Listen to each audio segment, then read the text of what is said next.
लग गए। जरूर एम्प्लॉयमेंट के अंदर हिस्सेदारी जो है वो दिक्कत थी, मगर एक चेयरमैन साहब बात बता दे 75% 15 तारीख से लागू हुआ। अल्ट्राटेक हो चाहे कोल्ड सी हो, कोई नौकरी आएगी 4 में से। भारत माता की, भारत माता की। शहीद हवलदार अजीत सिंह अमर रहे। चंद अल्फाज मेरे लबों से निकलने के लिए बेताब है। इस हिंदुस्तान की रक्षा के लिए जितने भी शहीद हुए हैं वो मेरा सलाम है। भाई अजीत सिंह शहीद को तो मेरा बार बार नमन है, और उन शहीदों को भी मेरा नमन है जिन्होंने देश को आजाद कराया। लाला लाजपत राय ने अपने कोमल शरीर पर करोड़ों अंग्रेजों की लाठियां खाई थी। सरदार भगत सिंह ने, सुखदेव ने, राजगुरु ने फांसी का तख्ता चूम कर ये कहा था कि ये मेरे दोस्तों, आज तुम आंसू मत बहाओ, लेकिन जिस दिन तुम आप मुझे याद कर लेना, जिस दिन तुम आजादी का दिन मनाओ। तो आज चौधरी दुष्यंत सिंह चौटाला का तारुफ का मुनासिब वक्त है। मैं इनकी मुख्तर तारीफ करा ही देता हूँ। ये उस पार्टी के डिप्टी सीएम है कि जिस पार्टी के लिए चौधरी देवीलाल ने तपती हुई धूप और कड़कड़ाती सर्दी और बारिश की परवाह किए बगैर धरती का सीना चीर कर अन्न पैदा करने वाले उन किसान और मजदूर के बेटों के मसीहा ने सदैव उनकी बहबूदी के लिए शहरों की खाक छानी, और आज भी जिंदा है तारीख बनकर। और कहता है कि आंधियों में भी चिराग जलते हैं। ये उस पार्टी के डिप्टी सीएम है जिस पार्टी के लिए 3206 परिवारों की झोपड़ी में रखे हुए दीवे में इसके पिताश्री ने, इसके दादाश्री ने अपना लहू निचोड़कर उनको रोशनी देने का काम किया है। और कहते हैं कि सह गुलशन को सींचा खून से कभी, और कभी खाक में बीज बनकर मिल गए। अगर अब भी गुलों पर रंगत न आई तो गुलशन फरस्तों का क्या होगा। ये उस पार्टी के डिप्टी बर्बादी के आसमान में चर्चाएं चल रही है। जरा देख इधर क्या हो रहा है और क्या होने वाला है। भला रखा है क्या है देख वन के दास्तानों में। तू उन बातों को भूल जा कि मेरा दादा क्या था, मेरा परदाता क्या था। तू क्या है ये देख के किसान। रजम रजाई के तरीके सीख और लज्जतें फरियाद कर। तू उन संघर्ष के रास्तों में चल, और सरकार के आंख नहीं सरकार के कान होते हैं, उसमें कान में आवाज डाल। तू हो जमीन पर और तेरी सदा हो आसमानों में। तो मेरे दोस्तों, अगर किसान के नेता है तो असली तो दुष्यंत सिंह चौटाला है। इस जनता के नेता है तो दुष्यंत चौटाला है। 75% आरक्षण में हरियाणा का कोई बच्चा बेरोजगार नहीं रहेगा, ये मैं आपको विश्वास दिलाता हूँ। बोलना तो बहुत था, लेकिन जय हिंद। बहुत ही धन्यवाद। अब मैं निवेदन करूंगा सूबेदार मेजर अंजर सिंह जी से कि वो भाई दुष्यंत चौटाला जी को गांव की तरफ से मांग पत्र देकर अपने गांव की मांग रखे। और मैं भाई साहब से निवेदन प्रार्थना करूंगा कि आज इस मौके पर रावड़ी गांव की एक एक मांग को पूरा करने का काम आप करें।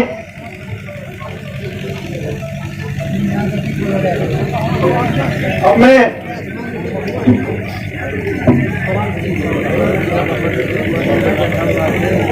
मालिक राम झाबरी से सम्मान की कड़ी में भाई साहब को शॉल भेंट कर उनका सम्मान करेंगे।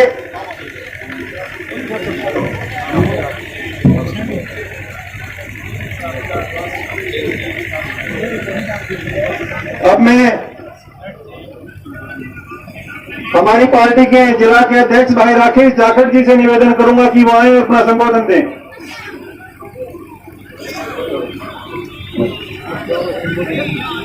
सबसे पहले मैं इस पावन पवित्र धरा पर पहुंचने पर नमन करता हूं, और हमारे भाई शहीद अजीत सिंह को भी नमन करता हूं, जिसने इस देश के लिए कुर्बानी दी। और सबसे बड़ी बात कि शहीद अजीत सिंह की वीरांगना, जिसने दोनों बच्चों को MBBS तक पढ़ाने का काम किया, यहाँ पर जिस तरीके से मुझे पता चला, और यहाँ पर जो पंचायत वहां पहुंची, गांव के लोगों ने, कमेटी ने कहा कि ये अजीत सिंह का जो मूर्ति का नाम है वो दुष्यंत चौटाला जी से करवाने का काम करें। और मैं दुष्यंत चौटाला जी का तहे दिल से धन्यवाद करता हूं, कि एक बार भी जब मैसेज गया तो दुष्यंत चौटाला जी ने इस गांव की कमेटी पर और इस परिवार पर छोड़ दिया कि जिस तारीख को भी चाहे मैं आने के लिए तैयार हूं। तो जोरदार तालियों से सम्मान करें, क्योंकि दुष्यंत चौटाला जी उस पार्टी से हैं जो कि राजनीतिक कम और सामाजिक का ज्यादा है। चौधरी देवलाल डॉक्टर अजय सिंह चौटाला जी, दुष्यंत चौटाला जी उस परिवार से हैं, राजनीति कम करते हैं और समाज के कामों में ज्यादा ध्यान देते हैं। तो समाज सबसे बड़ा है, क्योंकि यहाँ पर शहीद के सम्मान में कोई पार्टी नहीं होती, कोई जात और पात नहीं होती। तो बार बार मैं दुष्यंत चौटाला जी का धन्यवाद करता हूँ। और यहाँ पर जो हमारे साहब खड़े हैं, इन्होंने भी जिस दिन से पता चला दिन रात एक करके इसको सफल बनाने के लिए, और सभी माताएं बहनें खड़ी हैं, मेरे पिता तिल्ला बुजुर्ग खड़े हैं, आपने जो मान सम्मान दिया उसके लिए मैं तहे दिल से शुक्रगुजार हूं। और जो भी हम कुछ देरी हुई किसी कारणवश, उसके लिए भी मैं क्षमा चाहता हूं। शहीद अजीत सिंह अमर रहे।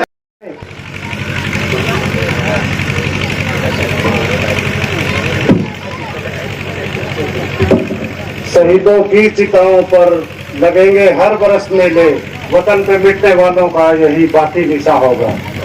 हमारे अमर शहीद अजीत सिंह की बेटी मोनिका, जो कि MBBS के 3rd ईयर में है, इनको सम्मानित करने के लिए 9 बटालियन राजपुताना राइफल्स के ex-CO कर्नल सत्यवीर सिंह यादव सेना मेडल और उनकी वाइफ श्रीमती सरोज यादव, ये 9 बटालियन राजपुताना राइफल्स के एक्स सर्विसमैन की तरफ से एक छोटी सी सम्मान के तौर पे इनको एक राशि भेंट कर रहे हैं। साथ ही एक लेडीज की तरफ से हम अपनी बेटी को एक शॉल देकर भी इनका सम्मान कर रहे हैं। ये शॉल हमारे एक्स सुबेदार मेजर सुरेंद्र सिंह की वाइफ, इसमें मिसिज सरोज यादव को असिस्ट करेगी। और मैं अनुरोध करता हूं बेटी मोनिका से कि ये सम्मान ग्रहण करें। धन्यवाद।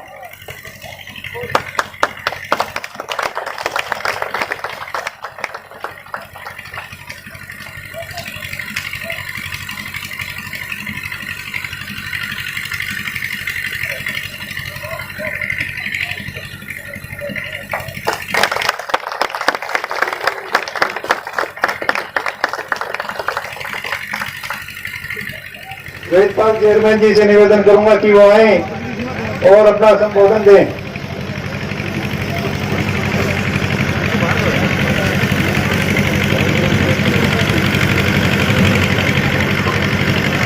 सबसे पहले मैं हमारे भाई अमर शहीद भाई हवलदार अजय सिंह को श्रद्धा सुमन अर्पित करता हूं। और जितने भी हमारे गांव से बुजुर्ग माता और बहन हैं और आर्मी के जितने भी अफसर आए हुए हैं, मैं सभी का यहाँ पहुँचने पर धन्यवाद करता हूँ। जय हिंद, जय भारत। तो ठेकेदार से निवेदन करूंगा कि वो आए और अपना संबोधन दें।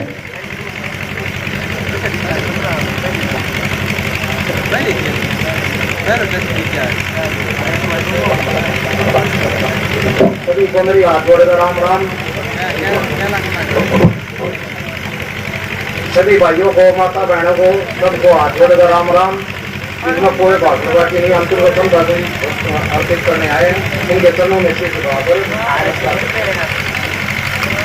इससे पहले तो मैं आज प्रोग्राम के उपलक्ष्य में औरंगाबाद में नारा बोलना चाहूंगा।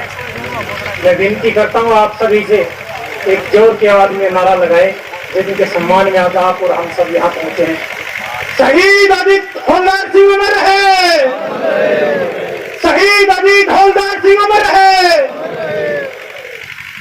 सम्मानित मंच, मेरे सामने बैठे मेरे पिता तुल्य बुजुर्गों और मेरी मातृशक्ति, आज मैं ये आपके सामने इतना बताऊंगा कि आज हमारे भाई अजीत सिंह के सम्मान में हमारे डिप्टी सीएम दुष्यंत चौटाला जी आज इस झामरी गांव की पावन धरा पर यहाँ पहुंच रहे हैं। आज हम कोई राजनीतिक विषय पे कोई चर्चा नहीं करेंगे, क्योंकि ये शहीदों के सम्मान की बात है, शहीदों के सम्मान का मंच है।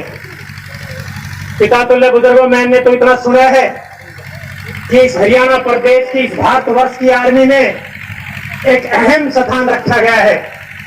जहां तक मुझे सुनने पड़ा है, जहां तक हमें सुना है, जब जब भी दुश्मन की नकी धरा पर पड़ी है, जब जब हर हिंदुस्तान की आर्मी ने डट करके मुंह तोड़कर जवाब दिया है, और उसमें हमारे हरियाणा प्रदेश के वीर सपूतों ने बहुत ही जम करके उनका मुकाबला करते हुए जरूरत पड़ी तो अपने सही बलिदान देने का काम किया है।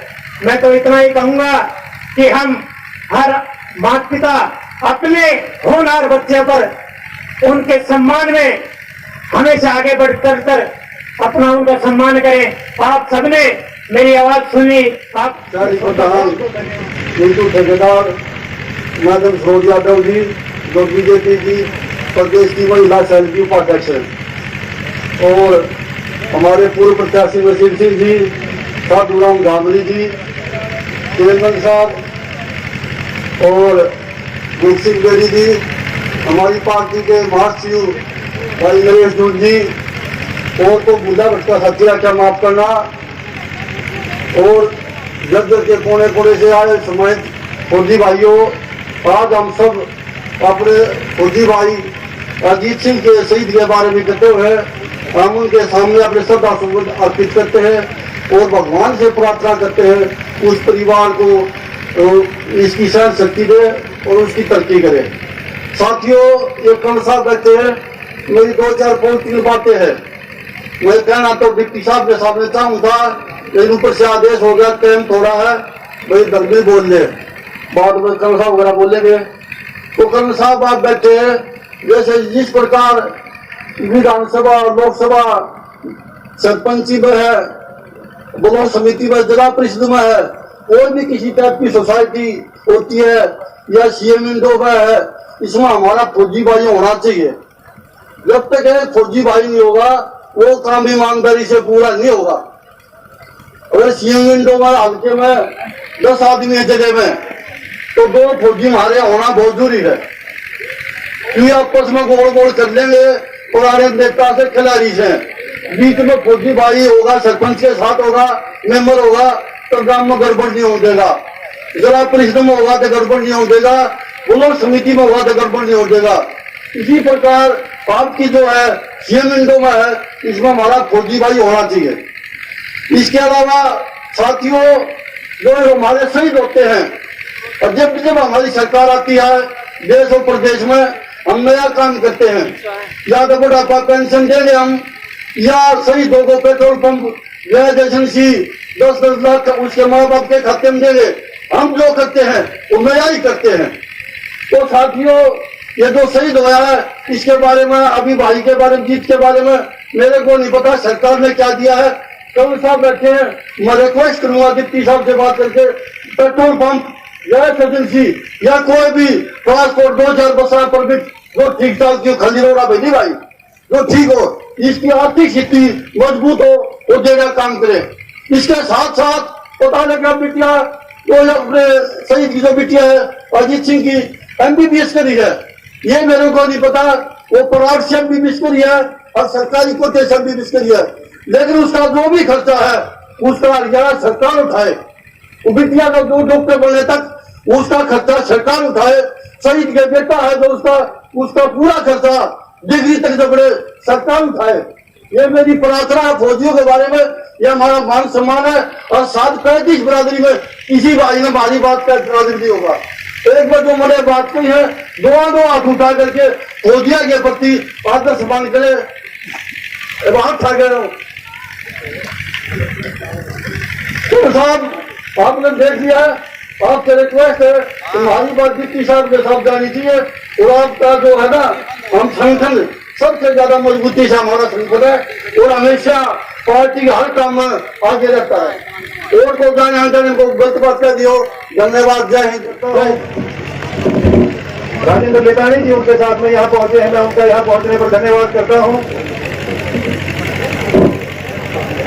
अब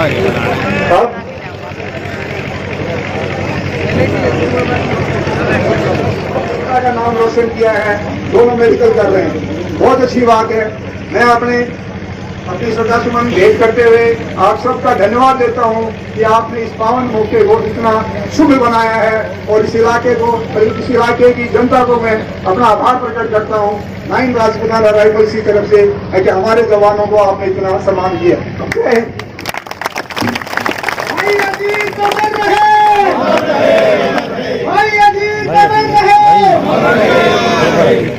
बहुत ही धन्यवाद।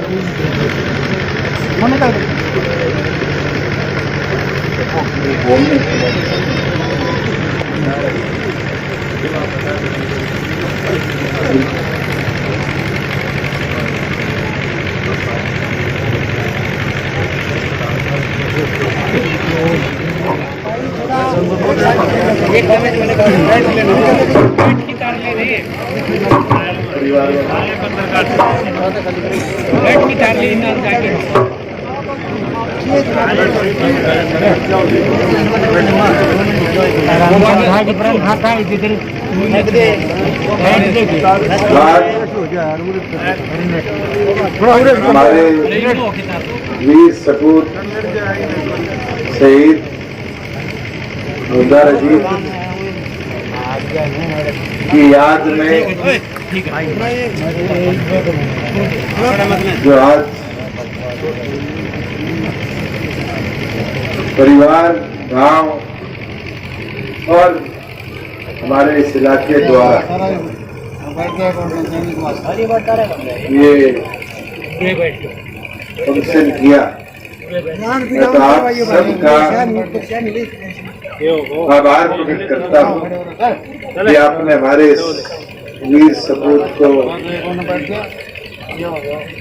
याद किया, और याद ही नहीं, जैसे मेरे से फोन कर्नल यादव ने, कर्नल राठी ने अपनी बात रखी। मेरा ये मानना है कि अगर ये ऐसे वीर सपूत बॉर्डर पर आज ना होते तो शायद हम इतनी पीसफुली यहां भी बैठे ना। निरंतर साथ जुड़े हुए देशों ने हमारे देश के ऊपर आक्रमण किया, चाहे वो चाइना द्वारा था, चाहे वो पाकिस्तान द्वारा था। हमने प्रयास किए कि देश में भी ऐसी ताकतें खड़ी करी जाए जो देश की इंटरनल सिक्योरिटी को बारी बारी खराब करने का काम। मगर मैं तो पहले कहूंगा वो माताएं धन्य है जिनने इन वीर सपूतों को जन्म देकर इस देश को सुरक्षित रखने के लिए बॉर्डर पर भेजने का काम किया। वो बहनें धन्य है जिनने अपने सुहाग को रोका नहीं कि वो बॉर्डर पर जाने से रुके। वो बच्चे निरंतर हम देखते आए हैं कि ऐसी ऐसी उम्र के अंदर अपने पिता को खो देते हैं जब शायद उनकी शिक्षा भी शुरू ना। मगर आज अजीत के परिवार से मिलकर एक चीज तो जरूर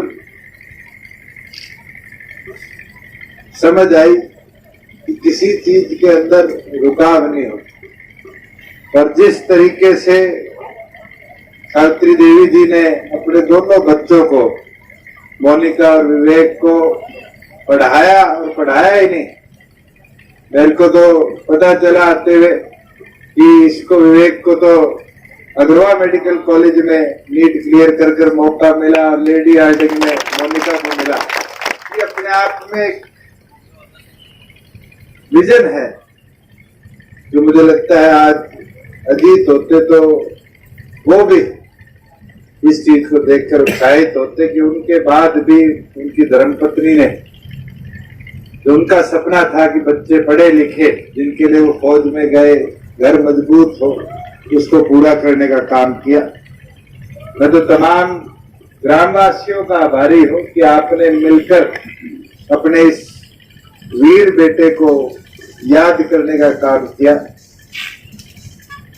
मुझे तो इतना जरूर कर्नल साहब यादव साहब ने जब बात रखी तो पता चला कि 94 से लेकर इतने दिन उसने फौज में बिताए। एक डिसिप्लिन्ड सोल्जर, एक डिसिप्लिन्ड व्यक्ति के तौर पर उसने अपनी ड्यूटी के साथ साथ जहां भी हमारे देश की सेना ने उसको पोस्ट किया, पूरे हौसले के साथ ड्यूटी करने का काम किया। मैं तो परमात्मा से यही दुआ करता हूं कि ऐसे वीर सपूतों को चरणों में जो उनने जगह दी है, आने वाले समय में भी जब देश में जरूरत पड़े तो हमारे एक एक सैनिक के साथ साथ ये जो एक एक नागरिक यहाँ बैठे, हमें भी हौसला देते रहे कि हम अजीत की तरह देश की सुरक्षा में अपनी जान को समर्पित करते रहे। मैं तो यहाँ पर मौजूद तमाम गणमान्य व्यक्ति, क्योंकि अगर मैं नाम लूंगा तो शायद घंटे घंटे लग जाएंगे, रूस के जरूर 2-3 जाएंगी, तो तमाम गणमान्य व्यक्तियों का आभार प्रकट करता हूँ कि शहीद हवलदार अजीत सिंह के इस स्टैचू अनवीलिंग में आप सब शामिल हुए, आपका आभारी हूँ। और साथ में 3-4 चीज गांव की तरफ से मेरे आगे रखी गई। ये गांव के स्कूल का नाम हमारे इस वीर सपूत शहीद अजीत के नाम पर होना चाहिए। डिप्टी कमिश्नर यहाँ बैठे हैं। ग्राम सभा, क्योंकि पंचायत तो आज है नहीं, अगर ग्राम सभा 2 दिन में लिख के इसको दे देगी कि हमारे गांव के नाम को चेंज किया जाए, तो ये मैंने पिछले साल चिट्ठियां डिप्टी कमिश्नर को भेजी थी और 1 हफ्ते के अंदर अंदर आपके स्कूल का, गवर्नमेंट स्कूल का नाम अजीत के नाम पर आप रखने का काम करें। यहाँ PHC बनाने की बात है, ये प्रोजेक्ट आप हेल्थ डिपार्टमेंट को जल्द से जल्द भेजने का काम करें। ग्रे वाटर मैनेजमेंट, जोड़ की सफाई और गंदगी रोकने का जो प्रावधान है, मैंने तो खुद 15-20 दिन पहले मीटिंग लेकर 800 करोड़ रुपए HRDF के सिर्फ हमारे जोड़ की सफाई कैसे और गांव स्वच्छ कैसे हो, इसके ऊपर डाइवर्ट करने का निर्णय लिया है। तो मैं उस प्रोजेक्ट की जब शुरुआत होगी तो प्राथमिक जो गांव होंगे ब्लॉकों में, बड़े गांव में, उसके अंदर आपके गांव के अंदर भी इसको टेकअप करने का काम करेंगे। और जहाँ एक सामूहिक मांग गांव की थी कि हमारे शमशान घाट में शेड हो, बैठने के लिए जगह हो, पीने के पानी की व्यवस्था हो, 4 दीवारी हो, ये तो पिछले दिनों कई जगह ऐसे इंसिडेंट आए, बारिश के अंदर शेड नहीं था, लोगों को तिरपाल पकड़ के दाग देने पड़े। तो मेरा तो ये प्राथमिक प्रयास रहा है और इसके अंदर तो जो आपके SDM है, मैं उनकी ड्यूटी लगाऊंगा कि HRDF के अंदर एस्टीमेट बनवाकर इस फाइल को इस वीकेंड से पहले शनिवार से पहले मेरे ऑफिस में भिजवाने का काम करेंगे। तो आप जिम्मेवार होंगे जिले के। मैं तो एक चीज जरूर बोलूंगा, ये तो थी काम की मांग। जैसे सावित्री देवी जी ने इन दोनों को पढ़ा के आज डॉक्टर के मुकाबले में ले गए, मगर फिर भी फैसिलिटीज गांव में आज के दिन भी कम है। अगर पंचायत की जमीन ये है इसके अजीत के स्टैचू के साथ, नहीं तो अगर दूर है तो भी स्टैचू के पास अगर हमें 20 बाय 20 की जगह दे दे तो मैं मेरे डिस्क्रिप्शन से 11 लाख रुपए डिजिटल लाइब्रेरी गांव में है। और डिजिटल लाइब्रेरी इसकी ड्यूटी लगाऊंगा, पढ़े लिखे हैं दोनों भाई बहन, ये दोनों उसको अपने हिसाब से बनवाए। कंप्यूटर, कौन सी किताबें चाहिए, क्योंकि इस बार जब UPSC के रिजल्ट आए तो एक बड़ी खुशी की बात हुई। एक लड़का अभी हमारे विधानसभा सेक्रेटरीट में एम्प्लॉय है, उसका बेटा 104 नंबर पे आया, ब्रांड का है। तो गांव से पढ़ता MBBS में डॉक्टर लग गया एम्स में और UPSC में बन गया और अब DC नहीं तो SP पट्टा लगे। तो अगर हम गांव में अच्छी लाइब्रेरी बना ले और आज के जो डिजिटल जमाना है इसके माध्यम से कर पाए, तो मैं ये मानूंगा कि जैसे ये दोनों पढ़ पाए, फिर ऐसे ही हजारों सैकड़ों बच्चे हमारे इस देहात के भी उस शिक्षा को ग्रहण कर हमारे इस इलाके का नाम रोशन करेंगे। अब इसकी ड्यूटी है, ये मेरे से मिलेगा भी, नक्शा भी बनाएगा, इसको 1 फ्लोर की चाहिए, 2 फ्लोर की चाहिए, 15 कंप्यूटर चाहिए, 20 कंप्यूटर चाहिए, यूपीएससी की 50 चाहिए, XYZ जो आर्मी ने एयरफोर्स का होता है उसकी 20 किताब चाहिए, जो चाहिए वो किताब उपलब्ध कराना ना काम। मगर ऐसा हो कि आने वाले समय में आपके इस गांव से और आसपास के गांव के बच्चे उस लाइब्रेरी में पढ़े और पढ़कर एक मॉडल ऐसा बनाए कि झज्जर जिले में फिर धीरे धीरे हम उसको रेप्लिकेट करने का काम करें। मैंने सबसे पहला कदम सिंधु में बनाया था और वो लाइब्रेरी थोड़े दिनों में बनकर कंप्लीट हो जाएगी। आज उसका नतीजा ये हुआ कि वो एक लाइब्रेरी तो मास्टर लाइब्रेरी बन गई बड़ी।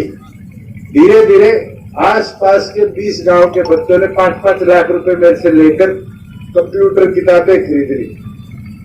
जब उनको गांव में सारा डाटा मिल रहा है तो ठीक है, अगर ज्यादा डाटा चाहिए पढ़ाई के लिए, एक दूसरे बच्चे से कंसल्टेशन करनी है तो वो उठ के और उस बड़ी लाइब्रेरी में आकर पढ़ाई करते और एक हाथ पढ़ने लग गया।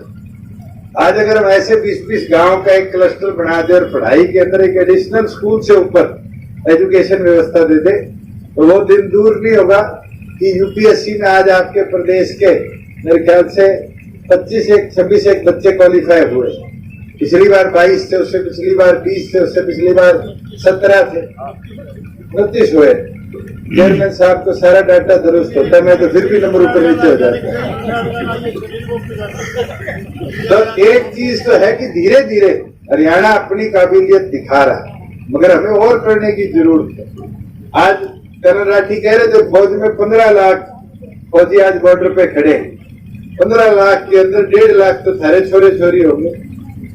सीआरपीएफ के अंदर 10% आपका है।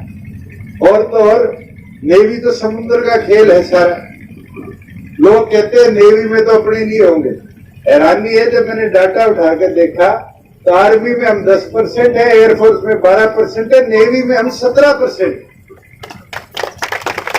17% बच्चे हरियाणा के नेवी में। आज जो पनडुब्बी का पेंट करने के लिए डीप वाटर पेंटर चाहिए, सबसे ज्यादा बच्चे हरियाणा के डीप वाटर पेंटिंग में जाते।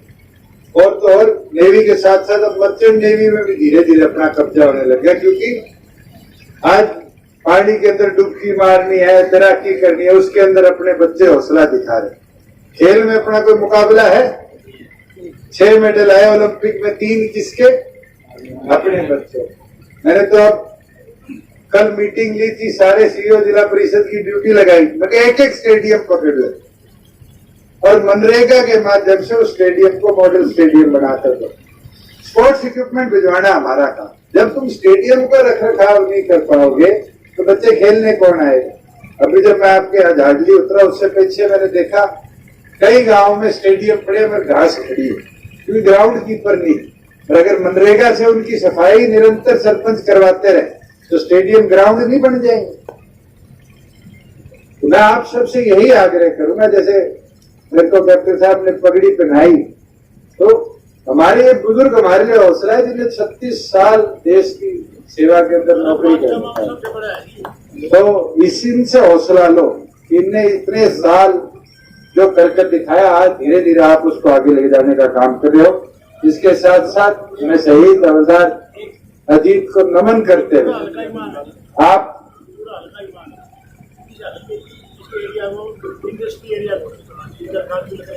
ऑलरेडी इंडस्ट्रियल है, आपके कौन सी इंडस्ट्री की कमी है? मैं आया तो अल्ट्राटेक सीमेंट, थोड़ी आगे चला तो लक्ष्मी सीमेंट, और तो और परसों पहले दिन 2-1 महीने पहले की बात है, हमारी HEPB की मीटिंग हुई, एक और सीमेंट की कंपनी लग रही है, 2 पावर प्लांट लगे। जरूर एम्प्लॉयमेंट के अंदर हिस्सेदारी जो है वो दिक्कत थी, मगर एक चेयरमैन साहब बात बता दे, 75% 15 तारीख से लागू हुआ। अल्ट्राटेक हो चाहे कोल्ड सी हो, कोई नौकरी आएगी, 4 में से 3 हिस्सा आपका होगा। इसके साथ साथ हवलदार शहीद अजीत को नमन करते हुए एक बार आपसे आग्रह करूंगा, भारत माता के 2 नारे, 2 जयकारे मेरे साथ कराए। भारत माता की, भारत माता की। शहीद हवलदार अजीत सिंह अमर रहे। जय हिंद। भाई साहब का बहुत धन्यवाद।